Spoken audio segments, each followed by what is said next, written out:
주님께서 여러분과 함께 또한 사제의 영과 함께 마테오가 전한 거룩한 복음입니다.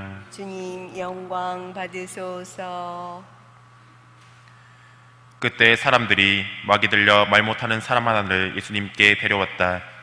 마귀가 쫓겨나자 말 못하는 이가 말을 하였다. 그러자 군중은 놀라워하며 이런 일은 이스라엘에서 한 번도 본 적이 없다 하고 말하였다. 그러나 바리사이들은 저 사람은 마귀 우두머리의 힘을 빌려 마귀들을 쫓아낸다 하였다. 예수님께서는 모든 고을과 마을을 두루 다니시면서 회당에서 가르치시고 하늘나라의 복음을 선포하시며 병자와 허약한 이들을 모두 고쳐주셨다. 그분은 군중을 보시고 가엾은 마음이 드셨다. 그들이 목자 없는 양들처럼 시달리며 기가 꺾여 있었기 때문이다. 그래서 제자들에게 말씀하셨다. 수확할 것은 많은데 일꾼은 적다.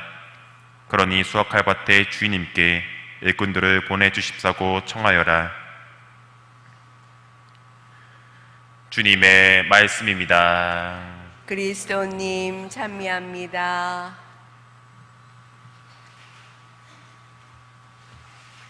참 예수님, 찬미 예수님. 바리사이들은 예수님의 구마의 힘이 마귀 우두머리에서 온다고 모함하고 있습니다. 이러한 모함은 오늘 복음에서 뿐만이 아니라 다른 부분에서도 여러 번 등장합니다. 물론 바리사이라고 해서 바리사이 모두가 예수님을 반대하고 모함하진 않았습니다. 하지만 대다수의 바리사이들은 예수님 말씀에 대해 제대로 반박해 본 적도 없고 반박할 수도 없었습니다.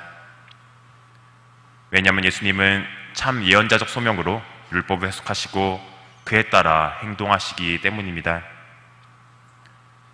그런데 왜 참 예언자로서 일하고 계시는 예수님을 모함하고 예수님을 인정하려고 하지 않은 것일까요?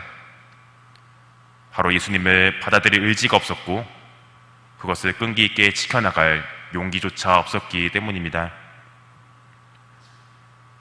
한편 바리사이들도 속으로는 예수님의 말씀이 틀린 것은 없다고 생각하였을 것입니다. 왜냐하면 예수님의 말씀에 대해 전혀 반박을 하고 있지 못하고 있기 때문입니다. 하지만 이 예수님의 말씀대로 살아가려면 힘들고 귀찮고 어려워집니다. 그간 삶의 방식을 변화해야 하는, 마치 오늘 독서의 야곱처럼 하루 종일 하느님과 씨름하는 그러한 수고로움을 겪어야 하기 때문입니다. 이렇듯 신앙의 삶은 용기와 결단 그리고 끈기입니다. 내가 여유롭고 편할 때만 예수님을 찾는 것은 신앙을 하나의 순환으로 여기는 것과도 같습니다. 예수님께서는 수확할 것은 많은데 일꾼은 적다라고 오늘 말씀하십니다. 우리 모두는 세례를 받음으로써 하느님의 일꾼으로 부름받았습니다. 그런데도 예수님께서 일꾼이 적다라고 하신 것은 일하려고 하는 일꾼들이 많이 없기 때문입니다.